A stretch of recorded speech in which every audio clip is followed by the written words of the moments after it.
다 찾으신 줄 알고 같이 읽습니다. 시작. 사람이 친구를 위하여 자기 목숨을 버리면 이보다 더 큰 사랑이 없나니 너희는 내가 명하는 대로 행하면 곧 나의 친구라. 이제부터는 너희를 종이라 하지 아니하리니 종은 주인이 하는 것을 알지 못함이라. 너희를 친구라 하였노니 내가 내 아버지께 들은 것을 다 너희에게 알게 하였음이라. 아멘. 구약에 나오는 우정 중에 가장 돋보이는 우정이 어떤 것일까요?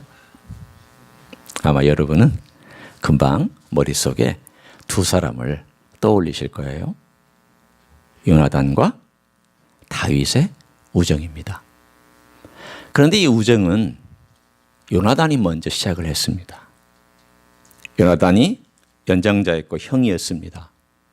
그는 왕의 아들이었고 그리고 군대의 장관이었고 뛰어난 용병과 뛰어난 무술을 자랑하는 그러한 사람이기도 했습니다. 그런 그가 무엇이 끌려서 다윗에게 무엇이 끌려서 그런 놀라운 우정을 나눌 수 있게 되었을까요? 다윗의 인간성? 뭐 그럴 수 있죠. 다윗의 어떤 인간적인 매력? 뭐 그럴 수도 있죠. 그러나 제가 볼 때 성경에 그 나와 있는 그 이야기를 쭉 살펴볼 때에 요나단은 다윗에게서 하나님을 발견했습니다. 믿음이 없던 시대에 다들 두려움에 벌벌 떨던 시대에 자기하고 비슷하게 하나님이 그 안에 계시다는 것을 보고 너무 기뻤습니다. 야, 나하고 생각이 같은 사람이 있구나. 나하고 방향이 비슷한 사람이 있구나. 나하고 마음을 누릴 수 있는 신앙을 공유할 수 있는 사람이 있구나. 여러분이 아마 제일 친구로 삼기를 원하는 사람은 자기하고 비슷한 사람, 자기 생각을 나눌 때 맞장구 쳐줄 사람, 친구 됩니다. 너무 마음이 기뻤습니다. 하나님을 사랑하는 마음을 받고 하나님이 그와 함께 있는 것을 보면서 먼저 다가가서 다윗아, 너와 내가 우정을 나누자, 친구가 되자. 그래서 둘은 조약, 언약을 맺습니다. 지금으로 말하면 친구의 계약을 맺습니다. 그리고 그의 갑옷도 주고 그의 활도 주고 그의 무기도 주고 다윗은 아무것도 줄 것이 없는데도 일방적으로 요나단이 자기 것 다 주고 지금부터 너와 나는 언약을 맺는 것이다. 내가 너를 배반하지 않을 것이고 너도 나를 배반하지 않을 것이다. 우리는 영원한 언약을 맺기 때문이다. 그리고 너의 자손과 내 자손도 서로 배반하지 않는 그런 관계를 누리게 될 것이다. 그러면서 놀라운 우정을 나눴습니다. 그 우정의 가장 위대한 특징을 한 가지 뽑으라고 한다면 저는 서슴없이 이렇게 뽑겠습니다. 그 우정은 상대방을 더 멋지게 만들어준 우정이었다고. 어떻게 멋지게 만들어줬느냐? 다윗이 흔들릴 때, 다윗이 자기 아버지 요나단의 아버지 사울로부터 쫓김받고 죽임받고 거의 그야말로 쫓겨나는 강아지처럼 도망 다녀야 되었을 때에도 여전히 그는 끝까지 다윗을 붙들고 힘내라, 용기 가져라, 네가 왕이 될 것이다, 네가 다음의 왕이다, 우리 아니다, 나 아니다, 네가 왕이다. 세상에 이런 우정이 어디 있어요?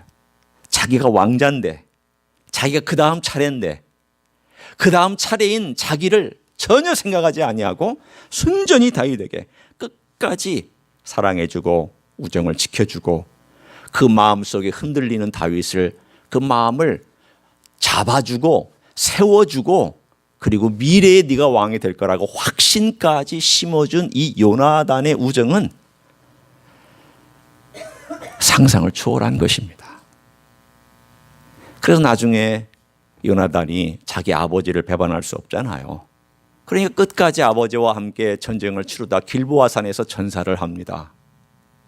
그때 다윗이 그 이야기를 들으면서 옷을 찢고 해가 질 때까지 금식하면서 울면서 노래를 부르며 애가를 지어 부를 때 그 맨 마지막에 뭐라고 부르냐면, 요나단, 나의 형 요나단이여, 당신의 사랑이 얼마나 아름다운지 신비한지 모든 여인의 사랑보다 당신의 사랑은 더 아름답고 더 귀하고 더 멋진 사랑이었다라고 노래하고 있습니다. 나는 빚졌다라는 뜻이에요. 당신에게 사랑의 빚, 우정의 빚을 졌습니다 라고 하는 놀라운 고백을 사무엘하 1장에 사울과 요나단의 죽음 이후에 애가를 지어서 부르는 노래 가운데 등장을 합니다. 요나단은 자기의 우정에 보상받지 못했습니다. 우리가 우정 그러면 서로 좀 뭔가 보상을 받아야 되잖아요. 여러분 그렇죠? 우정 같으면 서로 주거니 받거니 해야 되는데, 요나단은 보상받지 못하고 사실은 일방적으로 다윗에게 주고, 자기는 아버지를 배반할 수 없어서 전장에 같이 나가서 아버지와 함께 전장의 이슬로 사라져버린, 한편으로는 비극의 주인공이지만 그러나 그 비극이 다윗을 낳는 데 사용되었던 비극이 되었습니다. 위대한 우정은 그 우정의 대상을 놀라운 사람으로 변화시키는 역사를 합니다. 오늘 구약에 그것이 사실이라면, 그런 우정의 이야기가 존재하는 것을 우리가 읽었다면, 신약에서의 우정의 이야기가 오늘 여러분과 제가 읽은 이 본문에 나오는 이야기입니다. 신약의 우정의 이야기. 요나단이 다윗을 만들어냈던 것처럼 또 다른 요나단과 같은, 아니 요나단보다 더 위대한 우정을 나눠주신 분이 또 다른 많은 다윗들을 생산해내고 만들어내는 그 일을 행하셨다. 이것이 오늘의 이야기입니다. 먼저 한번 본문을 보시죠. 그 이야기가 어떻게 오늘 본문에 되어오고 있는지. 13절 우리가 읽었잖아요. 주님께서 뜬금없이 갑자기 이런 말씀을 하시는 거예요. 포도나무 비유를 얘기하시다가, 내가 포도나무다, 너희는 가지다. 그러니까 여기 지금 이 나무는 열매가 없는 나무지만 이걸 포도나무라고 여러분이 생각하신다면, 이 포도나무에 이렇게 줄기가 있고 가지가 있고 그리고 이거 열매가 맺히는데, 사실은 포도나무의 그 줄기와 가지는 어떻게 생각하면 볼품이 없어요. 그런데 이 포도나무는 무엇으로 그 놀라운 가치를 평가하냐면 열매를 가지고 평가해요. 포도나무는 모양 가지고 평가하지 않아요. 여러분 포도나무 보고 야 멋진 나무다 이런 사람 아무도 없어요. 포도나무 보고 야 자태가 뛰어나다 이런 사람 아무도 없어요. 포도나무는 뭘 보고 야 대단하다 그럴까요? 열매를 보고 그래요. 아무리 멋진 나무라도, 포도나무라도 열매가 쭈꾸리만한 이만한 열매들 맺히면 제가 별볼 일 없네 그러고요. 모양 형편없네도 주렁주렁 열매가 맺히면 야 저 포도나무 멋지네 그렇게 얘기를 해요. 여러분 여기에 놀라운 이야기가 숨겨져 있어요. 뭐냐면 우리 주님은 여러분 때문에 평가받는 거예요. 주님이 그렇게 하시고 작정하신 거예요. 여러분 때문에, 여러분이 어떤 열매를 맺느냐에 따라서 예수님의 평판이 달라지는 거예요. 그런데 그 이야기를 쭉 하시다가 오늘 갑자기 뜬금없이 사람이 친구를 위하여 자기의 목숨을 버리면 이보다 더 큰 사랑이 없다. 그럼 여기 사람은 누구고 친구는 누구고 자기의 목숨을 얘기하는 이 사람은 누구를 가리키고 있는 것일까요? 여기 보면은 15절에 내가 너희를 친구라 했다. 그러면 이 친구는 누구를 가리키고 있는 것일까요? 제자들을 가리키고 있죠. 제자들을. 그러면 여기서 여기서 이 사람이 친구를 위하여서 나오는 이 주어, 이 사람은 누구를 가리키고 있는 것일까요? 예수님의 이야기입니다. 이 이야기는 일반적인 사람을 주어로 썼지만 예수님의 이야기예요. 바꿔 얘기하면 이런 말씀이에요. 제가 바꿔 읽을 테니까 들어보세요. 내가 친구라 부르는 너희를 위하여 내 목숨을 버리면 이보다 더 큰 사랑이 없다. 이 메시지예요. 그거를 주님께서는 지금 일반적으로 딱 돌려서 얘기하고 그런 위대한 사랑 정말 우리가 들어봤지. 구약에도 그런 사랑들이 있지. 그런데 주님께서는 이 이야기를 좁혀서 자기에게로 집중시키기 위하여 이렇게 말씀을 표현하고 있는 내용입니다. 그럼 제가 이 이야기가 도대체 뭔데요? 이 우정이 도대체 어떤 우정인데요? 한번 생각해 보세요. 이 친구라는 사람들이 어떤 존재인지. 이 친구라고 불리는 제자들이 어떤 존재였습니까? 예수님께서 십자가에 달리시기 위해서 예루살렘으로 올라가셨잖아요.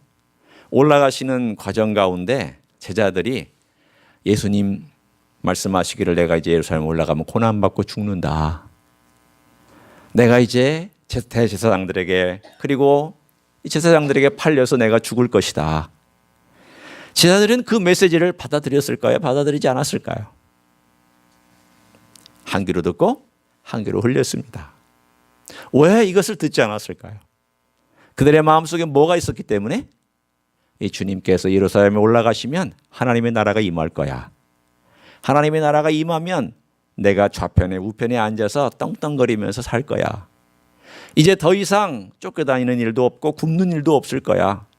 이제 더 이상 사람들에게 모멸당하는 일도 없을 거야. 이제는 내가 떵떵거리는 위치에서 예수님의 좌편과 우편에 앉을 거야.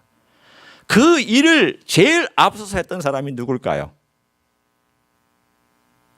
놀랍게도 여인이었습니다. 누구의 어머니였을까요? 요한과 야고보의 어머니가 치맛바람을 일으켰습니다. 요즘 미국으로 말하면 타이거맘입니다. 얼마나 열심히 치맛바람을 했는지 사실은 이 여인의 부탁을 거절하기가 쉽지 않습니다. 왜 쉽지 않았을까요? 왜 쉽지 않았을까요? 예수님 후원을 많이 했거든요. 재정적으로 예수님의 뒷바라지를 많이 했거든요.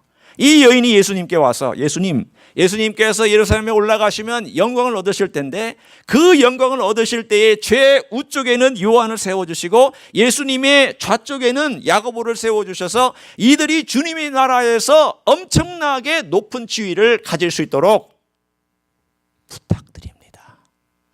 그 일을 요한과 세베대의 이 야고보의 어머니가 힘을 썼습니다.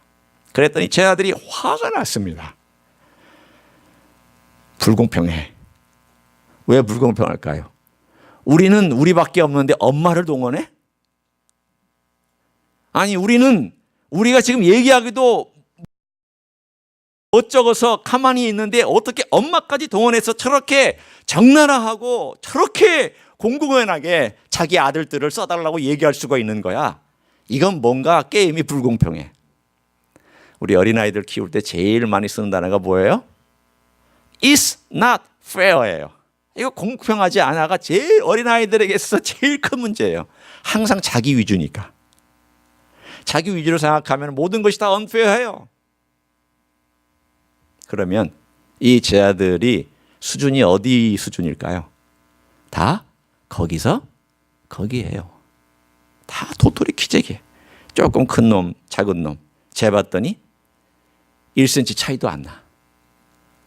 기껏해야 한 0.5cm도 차이도 안 나. 그런데 도토리 큰 놈과 작은 놈이 있을 때 다람쥐가 어떤 놈을 먼저 먹을까요?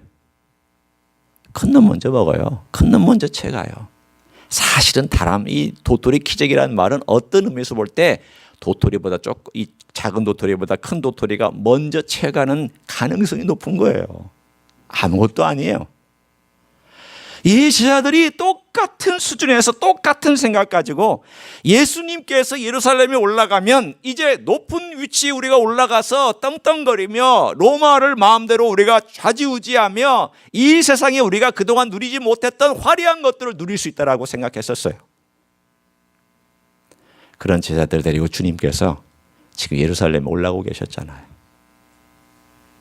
주님 십자가에 달리시기 전에 겟세마네 동산에서 아침에 새벽에 열심히 기도하고 핏방울에 땀방울에 도록 기도하신 다음에 그리고 잡혀가실 때 제자들 중에 남아있는 제자들이 있었나요?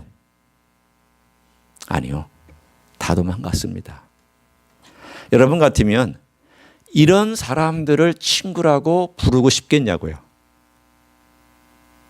이런 사람들을 여기 본문에 나와 있는 것처럼 이게 지금 이 요한복음 15장, 16장, 17장의 이야기는 언제 얘기냐? 예수님께서 돌아가시기 전 목요일 날 말씀하신 얘기예요. 바로 내일이면 예수님 돌아가시는데 주님 이 말씀하셨어. 내가 너희를 친구라 부른다. 그러면 예수님께서 제자들이 자기를 버리고 도망갈 것을 모르고 지금 그렇게 하고 계시는 걸까요? 아니죠. 다 알고 계시는데도 불구하고 그렇게 하고 계세요. 자, 봅니다. 여러분, 오늘 이 13절에 나와 있는 이야기가 인류 역사에 있어서 가장 비극적인 디클라이막스입니다. 이 클라이막스의 반대말이 DE 붙이고 클라이막스. 이게 뭐냐면 클라이막스의 반대예요. 가장 최저점이라는 뜻이에요. 그러나 한편으로는 이 이야기는 또한 클라이막스이기도 해요. 한편으로는 최고의 클라이막스이면서도 한편으로는 최저의 최저점이에요. 디클라이막스예요. 어떤 점에서 그러느냐? 인간이 그리고 자기가 사랑했던 예수님이 사랑했던 제자들이 예수님을 철저하게 배반하고 떠났던 가장 극렬한 배반의 이야기가 있었던 십자가 디클라이막스예요. 그러나 동시에 이 사건은 클라이막스이기도 해요. 왜냐하면 가장 위대한 우정의 이야기가 적혀 있기 때문이에요. 어떻게 이 우정의 이야기가 적혀 있느냐? 여러분, 이 우정 가운데 우리 주님께서 십자가에서 보신 창조주가 십자가에서 아무런 능력도 없고 아무런 힘도 발휘하지 못하고 죽었다는 이야기는 우정의 극치를 보여주고 있는 내용입니다. 호세아서의 얘기를 한번 생각해 볼까요? 호세아에 가보면 호세아라는 남자가 나옵니다. 호세아의 이름은 아람어로 예수입니다.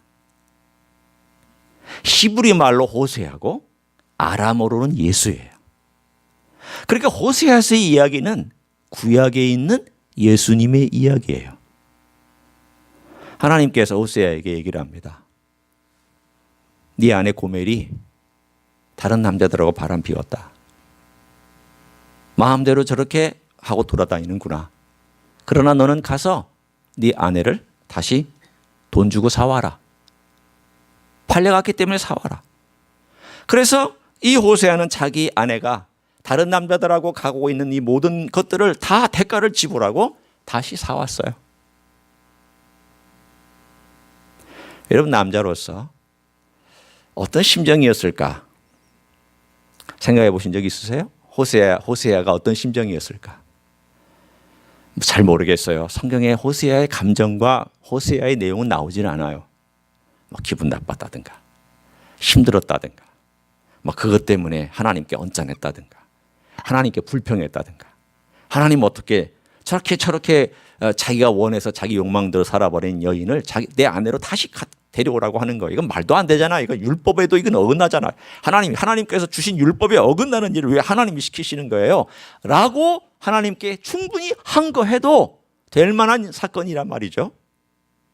그런데 이 호세아는 아무런 이야기도 하지 않냐고 그냥 가서 그 돈 다 지불하고 자기 아내를 다시 사와서 또 그 아내하고 같이 살아갑니다. 왜 하나님께서 호세아에게 그 얘기를 하신 걸까요? 여러분, 구약에서 이 호세아는 하나님의 마음을 그대로 대변하고 있습니다. 호세아가 손을 벌리고 하나님이 되셔서 예수님이 이미 구약에 나타나셔서 손을 벌리고 내가 너의 남편이야. 내가 너를 기다리고 있어. 내가 너를 사고 너가 내게로 돌아오기를 하는 기다려. 네 마음이 과거에 누구를 향해서 있든지 이제는 내가 너를 샀으니 나를 좀 향해 주기를 원해.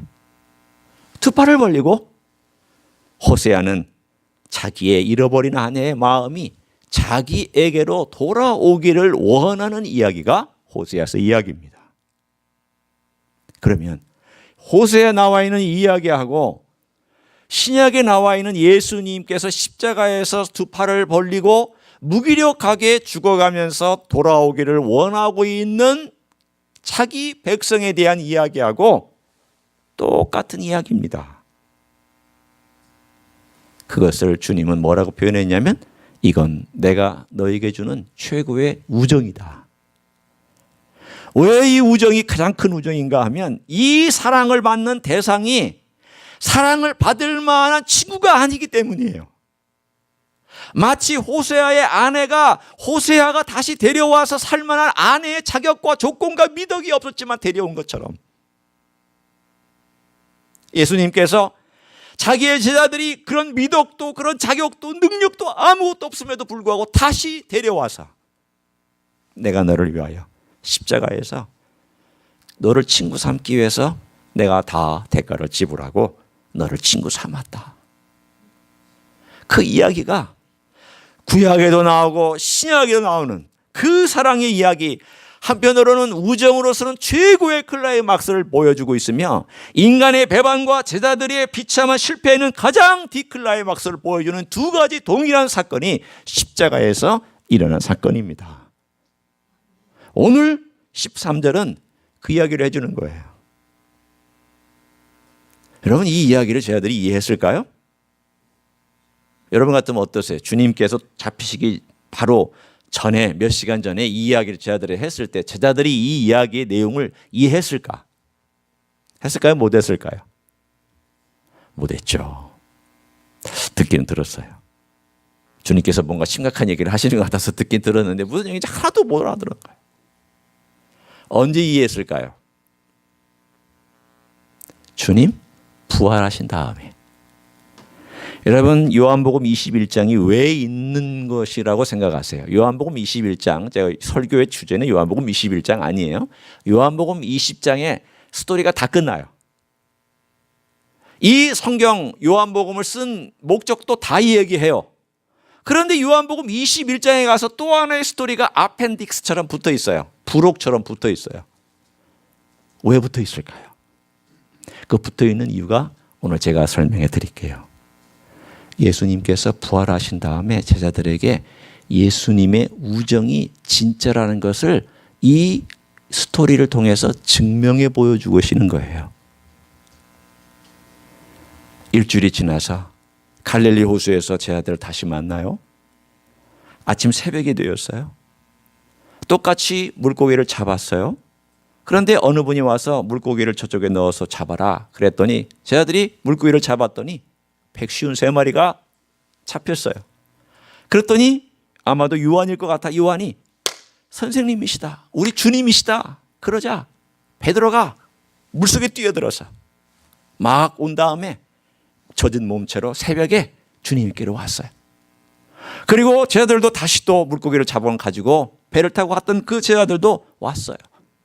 어떤 사건을 지금 얘기하고 있는 거예요. 처음 주님을 만났던 그 3년 전의 사건하고 똑같이 진행되는 과정 가운데 주님께서 물고기를 이미 갖다 놓으시고 굽고 계셨고 떡도 준비하고 계셨어요. 그리고 다시 잡은 그 물고기, 그들이 잡은 물고기 가져와라 그래서 그 물고기를 구워주셨어요. 주님께서 물고기 잡은 것 제자들에게 띄어서 줍니다. 한 마리씩 줬는데 띄어줬는지 모르지만 띄어주십니다. 떡을 먹습니다. 그때 제자들이 말을 하고 있었을까요? 말하지 않았을까요? 성경에 뭐라고 되어 있나요? 아무도 아무 말을 하지 못하고 쩝쩝거리며 먹고만 있었습니다. 그 아침은 참으로 어떤 의미에서 보면은 대단한 아침이었습니다. 그때 제자들이 그 아침을 먹으면서 어떤 생각을 했을까요? 오늘 이 본문의 15장 13절의 이야기가 21장의 결론을 맺는 이야기입니다. 내가 너희를 위하여 친구를 위하여 목숨을 바치면 이보다 더 큰 사랑이 없다라고 하는 그 사랑을 주님께서 부활하신 다음에 다시 와서 내가 너 찾아왔지 않았느냐, 내가 그 말하지 않았느냐, 내가 이 우정을 위하여 너 친구를 삼으려고 내가 죽지 않았느냐. 그러면서 21장에 베드로를 집어서 네가 나 사랑하느냐? 그랬더니 베드로가 뭐라고 얘기를 해요? 주님, 제가 주님을 사랑합니다. 주님 사랑하는 것, 제가 주님을 사랑하는 거 아시지 않습니까? 라고 말할 때 베드로가 쓰는 단어의 그 사랑의 이야기가 우정할 때 쓰는 이 사랑의 이야기를 그대로 담고 있습니다. 주님이 우리를 위해서 최고의 사랑을 베풀어 주셔서 우리도 주님을 이제는 우정으로 대하고 싶습니다. 라고 고백하는 이야기가 요한복음 21장에 등장합니다. 따라서 21장은 15장 13절에 대한 코멘터리예요. 주석이에요.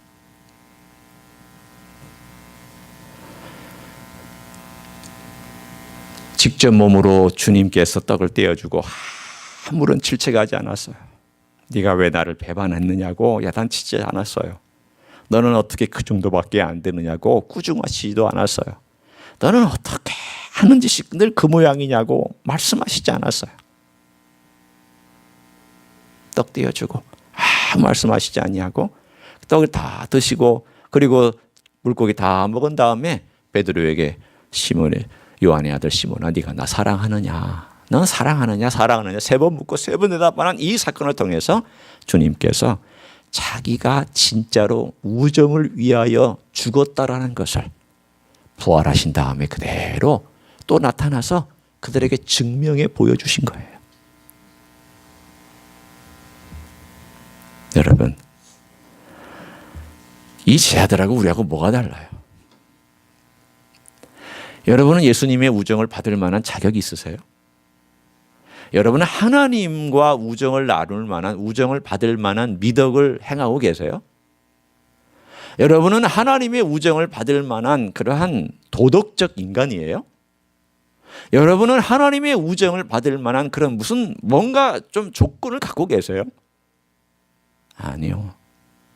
우리 그런 자격 없어요. 우리는 그런 미덕을 행하지 않아요. 우리 자신을 보면은 이기적이죠. 늘 자기중심적이에요. 내가 좋으면 받아들이는데 싫으면 뱉어내요.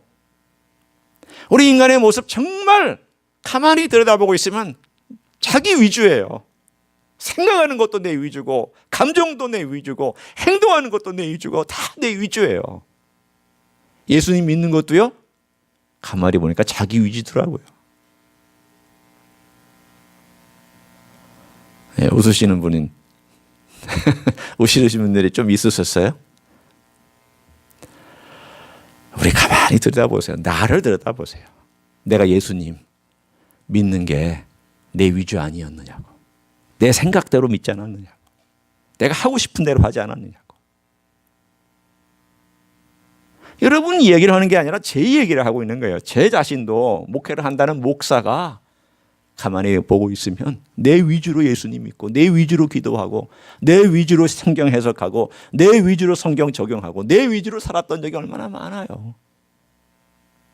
그런 내가 하나님의 우정을 받을 자격이 있다고요? 아니 우정은 레벨이 같아야지. 우정은 레벨이 같아야지 같이 나누죠. 하나님하고 어떻게 우리하고 레벨이 같아요?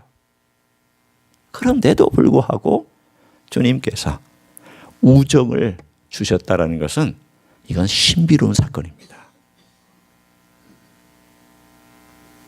자, 좀 이따 이제 우리 또 그 얘기를 할 건데요. 그랬더니 주님께서 여러분이 13절에는 이렇게 좀 적어 놓으시면 좋을 것 같아요. 예수님의 우정. 이렇게 좀 적어 놓으세요. 13절 빈칸이 있거든. 그 빈칸 옆에다가 펜으로 예수님의 우정. 이렇게 적어 놓으시면 돼요. 예수님의 우정. 그러면 14절의 얘기는 도대체 뭘까? 예수님의 우정을 13절에 얘기했다면 14절을 우리가 한번 같이 읽어볼까요? 14절에 읽습니다. 시작. 너희는 내가 명하는 대로 행하면 곧 나의 친구라. 그러면 예수님 말씀하신 대로 예수님의 친구가 되려면 예수님께서 명한 대로 행해야 되겠네요. 순종해야 예수님의 친구가 되겠네요. 자, 그러면 여러분은 예수님의 친구예요? 친구 아니에요? 친구예요? 그럼 다 순종하셨어요? 여러분 순종하셨어요? 다? 못했죠. 못했으면 친구예요? 아니에요? 이 말씀대로라면 아니죠. 이거 그냥 겉을 일단 우리 눈으로 볼 때 내가 면은 대로 행하면 곧 나의 친구라라는 말을 그대로 우리가 받아들이면, 액면가 그대로 받아들이면 우리 예수님 친구 못 돼요. 왜? 순종 안 하고 살잖아요. 나는 순종이 더 많다, 불순종보다. 그래서 나는 예수님의 우정을 받아들일 만한 게 조금 더 있다, 이런 분 한번 손 들어보세요. 아니요, 없어요. 우리 대부분은요, 아니 대부분이 아니라 100%는요 불순종이 더 많아요. 아니 순종보다는 어떻게 생각하면은 대부분의 삶 속에서 불순종하는 것들이 더 가지수가 더 많고 더 무게가 많이 나가요. 저울에 딱 올려놓으면요 어떻게 될까요? 무게가, 불순종이 너무 무거워서 이 순종은요 갑자기 꼬뱅이 하나하고 큰, 만약에 한 200파운드짜리 어른이 하나가 앉아 있어가지고 그냥 애가 통 위로 튕겨나갈 정도의 그런 무게가 될 거예요. 순종과 불순종을 따지면. 그럼 여러분은 예수님의 친구가 돼요, 못 돼요? 못 되죠. 이 액면가 그대로 따지면 뭐 여러분 못 돼요. 그러면 도대체 예수님이 이 말씀을 왜 하셨을까? 왜 하셨을까? 여러분, 무슨 메시지인지 이미 다 알고 계시니까 제가 다시 언급해서 말씀드리면, 예수님께서 우리에게 우정을 주셨을 때에 그 우정을 우리가 받고, 아, 나를 친구 삼아 주셨구나 알고 이 마음으로 사랑 속에서 베드로가 했던 것처럼 근심하면서 예수님, 제가 예수님 사랑해요, 예수님 제가 순종할게요 라고 자발적으로 고백하는 이 순종을 얘기하고 있는 거예요. 순종의 가지수가 아니고요, 100% 순종했느냐에 대한 가지수가 아니고 순종하려고 하는 마음을 갖고 살고 있느냐라는 거예요. 그럼 내 친구라는 거예요. 여러분, 이런 말을 어떤 분이 했습니다. 예수님께는 순종이고요, 사람에게는 사랑이고요, 세상에는 증언이에요, 증거예요. 예수님에 대해서는 우리가 순종해야 되고, 사람에 대해서는 우리가 사랑해야 돼요. 세상에 대해서는 우리가 증언하고 증거해야 돼요. 왜 그런지 아세요? 입술로 주님을 사랑한다고 하는 것은 순종으로 열매가 드러나야 그 사랑이 진짜예요. 순종하지 아니하면 그 사랑한다는 말은 다 가짜예요. 여러분도 한번 보세요. 내가 자식을 사랑한다고 하면 자식을 위해서 희생할 줄 알고, 자식을 위해서 뭔가 내가 대가를 지불할 줄 알아요. 내가 내 우정하는 친구가 있는데 이 친구를 사랑한다 하면 친구를 위해서 기꺼이 좋은 걸 내어줄 줄 알고 손해볼 줄 알아요. 친구하고 사귀는데 손해도 하나도 안 보고, 친구하고 우정을 나누는데 자기는 절대 손해 안 보는 친구가 있어요. 이 친구일까요? 아니에요. 친구라고 말하지만 진짜 친구는 아니에요. 진짜 친구는요, 내 감정에 손해볼 거 각오해야 되고, 내 금전적인 손해볼 거 각오하고, 내가 시간 손해볼 거 각오하고, 내 아픈 거 각오하고, 내가 어려운 거 각오하고, 그리고 나눠줘요. 예수님이 그렇게 하셨어요. 그러면 마찬가지예요. 그 사랑을 받고, 이 위대한 사랑과 우정을 받고 나서 내가 주님을 사랑해야 되겠다. 그때 제일 먼저 드러나는 게 뭐냐면 순종이라는 거예요. 순종. 여러분, 순종을 절대 가볍게 생각하지 마시고요. 그래서 주님께서 이야기를 하시는구나. 여러분 거기다가 이렇게 적어 놓으시면 돼요. 우리의 순종. 그러니까 예수님의 우정, 우리의 우정은 이퀄 순종, 이렇게 되는 거예요. 예수님의 우정은 희생하신 거고요, 일방적으로 요나단처럼 준 거고요, 우리의 우정은 순종이에요. 그리고 나서 세 번째 단계가 있어요. 자, 15절을 보세요. 자, 우리 15절도 한번 읽어볼까요? 다시 한번 시작. 이제부터는 너희를 종이라 하지 아니하리니 종은 주인이 하는 것을 알지 못함이라. 너희를 친구라 하였노니 내가 내 아버지께 들은 것을 다 너희에게 알게 하였음이라. 이게 무슨 뜻이냐? 예수님의 우정이 13절, 우리의 우정, 곧 순종이 14절, 15절 서로 간의 우정이에요. 15절이 서로 간에 나누는 우정이에요. 서로의 우정을 얘기하는 거예요. 서로의 우정이 뭔데요? 예수님께서 우리에게 내가 내 비밀을 얘기해 줄게. 여러분, 친구 안에 제일 좋은 것들이 어떤 것들이에요? 비밀 얘기예요. 너만 알고 있어. 여러분, 여성들도 그렇지만 남성들도 비밀이 있어요. 그 친한 친구한테만 내가 너 하나한테만 털어놓는 얘기야. 물론 이것을 습관적으로 하는 사람은 거짓말쟁이에요. 네, 거짓말쟁이에요. 그러나 정말 믿는 친구에게는 자기 기도 제목을 내놓아요. 정말 믿는 기도의 친구에게는 자기의 속마음을 다 얘기를 해요. 나 이것 때문에 굉장히 힘들어. 나 고통스러워. 나를 위해서 기도해 줘. 목회자가 타락하는 이유 중에 하나가요, 친구가 없어서 타락해요. 왜 한국의 목회자가, 큰 교회 목회자가 타락하느냐? 큰 교회 목회자가 되면은요, 친구가 없어져요. 다 굴림만 해. 다 내 말 들어야 되고. 야, 내가 이만큼 성공했잖아. 내가 이만큼 됐잖아. 다 나를 바라보고. 그러다 보니까 친구가 사라져요. 그래서 타락해요.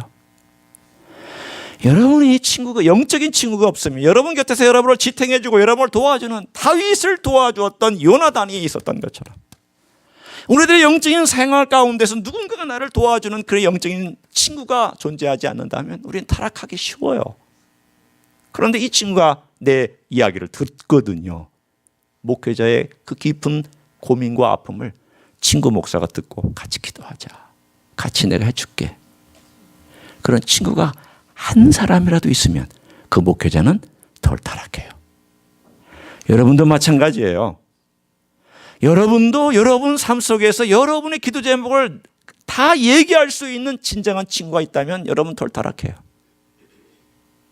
그러나 일단 우리 여러분은 안심하셔도 돼요. 여러분의 모든 비밀 이야기를 다 얘기할 수 있는 가장 위대한 친구 한 분이 계시기 때문이죠. 그분은 누구시냐?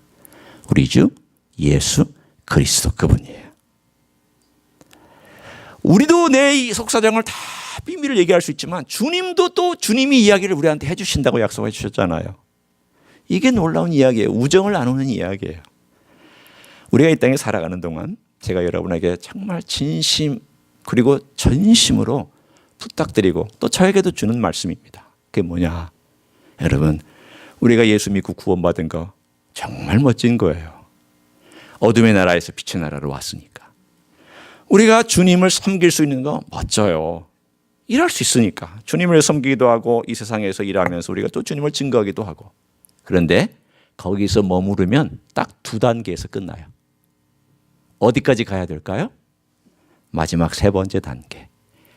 주님과 하나님과 우정을 나누는 단계까지 가셔야 돼요. 주님께서 우리를 부르신 목적은 단순히 구원해 주시기 위한 것에 머무시지 않았어요.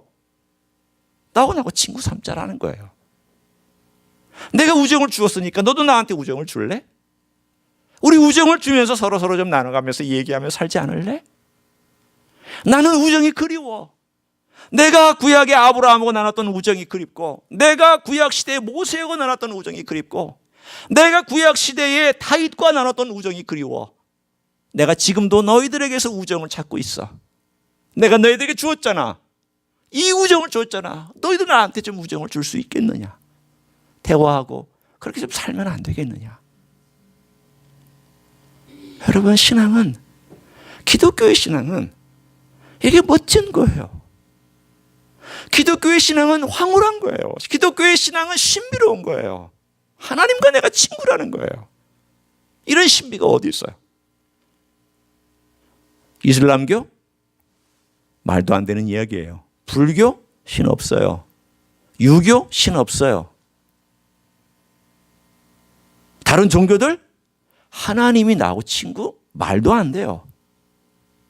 오로지 우리 주 예수 그리스도를 믿는 우리에게만 주어진 하나님과 피조물인 인간이 동등한 입장에서 친구처럼 만날 수 있는 이 비밀은 오직 이 교회들, 그리고 이 교회만, 우리 하나님께서 참으로 아름답게 빚으신 기독교회들 안에만 있는 줄로 믿습니다. 이 놀라운 특권 절대 빼앗기지 마세요. 사탄은요, 이거 빼앗아 가려고 엄청 노력합니다. 안 되면, 만약에 이 세상으로 확 끌고 가서 안 되면 교회 남아있게 해요, 사탄이. 그렇지만 어떻게 하냐면 교회만 다녀. 더 이상 가지 마. 그렇게 사탄이 꿀 거예요. 일을 하면은 뭐라고 하냐면 열심히 일만 해. 그렇지만 예수님하고 교제를 나누지 마. 그렇게 할 거예요. 우리의 최고의 목표까지 가야 돼요. 기독교의 삶은 구원받은 다음 주님을 사랑하고 섬기지만 주님과의 우정을 나누는 이 단계까지 가는 것. 주님은 이것을 우리에게 멋진 선물로 주셨습니다. 그런 일생을 사시기를 예수님의 이름으로 간절히 축원합니다. 기도하시겠습니다.